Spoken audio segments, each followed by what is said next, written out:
gostaria de concordar com Vossa Excelência com relação a essa questão do segundo grau de jurisdição, por conta de que aqueles que lutaram pela democracia nesse país têm como princípio basilar, do ponto de vista da sua ação, a defesa do Estado Democrático de Direito, né? Nesse sentido, o duplo grau de jurisdição, ele faz parte do sistema penal brasileiro, né? E é a forma que se avançou agora, eu já disse antes, né?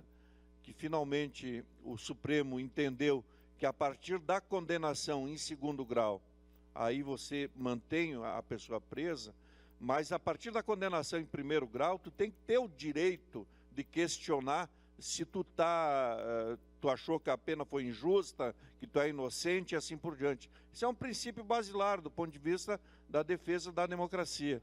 Então, nesse sentido, o que está demorando, e principalmente porque o crime de colarinho branco, ele tem que ser tratado de uma forma pontual, porque ele prejudica muita gente. Quando você rouba dos cofres públicos, né, você deixa de dar educação, você deixa de trazer habitação, você deixa de ter segurança para a população. Você não simplesmente foi um crime passional, é diferente de um crime passional, tá? O colarinho branco, ele tem esse dom de prejudicar milhares de pessoas, né? Que se assalta os cofres públicos. Então, nesse sentido, o crime de colarinho branco, ele tem que ser tratado de forma diferenciada. E o Tribunal Regional Federal da 4ª Região não pode esperar 2 anos para julgar uma condenação que está ali, uma pessoa presa, tá? Independente de seu Zé Dirceu e outros tantos que estão lá, tá? Porque, se eu não me engano, o Dr. Sérgio Moro já deve ter prolatado em torno de 40 a 50 sentenças, anil de primeiro grau, só na questão da Lava Jato, tá? E muitos desses já foram, inclusive, soltos, né? Soltos para responder em liberdade até haver a condenação de segundo grau. Então, nesse sentido, é que nós temos que pressionar do ponto de vista de que os tribunais sejam mais ágeis na questão do julgamento. Então, nesse sentido, eu me somo, vereadora Paula, à sua tese de que nós devemos efetivamente mostrar a nossa contrariedade aqui, né? Do ponto de vista de exigir que a justiça passe a funcionar. E esse é um pressuposto do Estado Democrático de Direito. A justiça não demorar, porque a justiça, quando tarda, ela é falha. Ela é falha, né? Quantas, eu citei exemplos aqui, de um crime que repercutiu muito, né, de um jornalista do Estadão, que ficou 10 anos, né? 10 anos livre, respondendo, morreu, tá? Morreu e não recebeu pena nenhuma, né? Por conta de que foi protelando, e assim por diante. Com relação à questão das ciclovias, ciclofaixas, eu acho que assim, vereador Adiló, caindo mais do que maduro, né?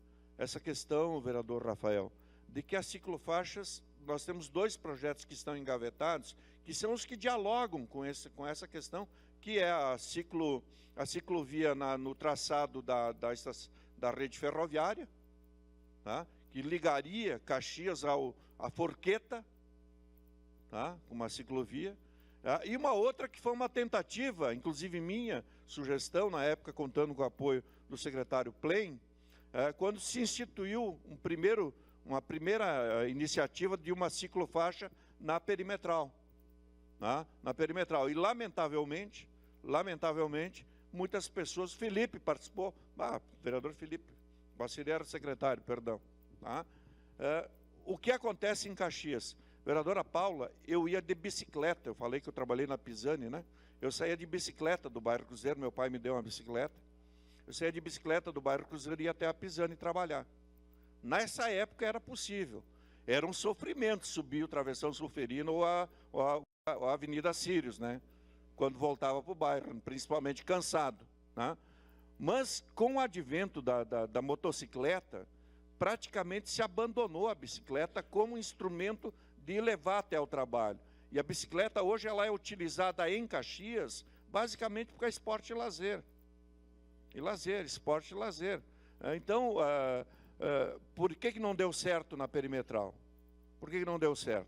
Porque o pessoal que se reunia aqui do Massa Crítica era contra lá.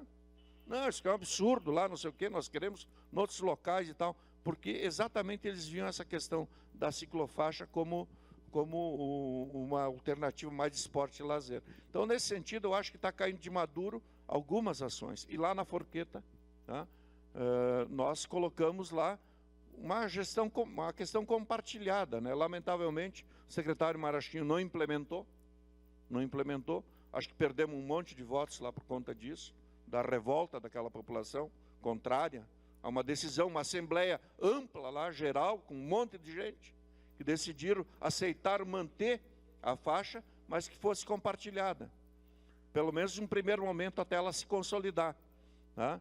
Então, nesse sentido, um equívoco nosso, lamentável, na outra administração, mas que estamos pagando o preço aí agora. Então, nesse sentido, fica a minha manifestação. Muito obrigado. Vereador Alberto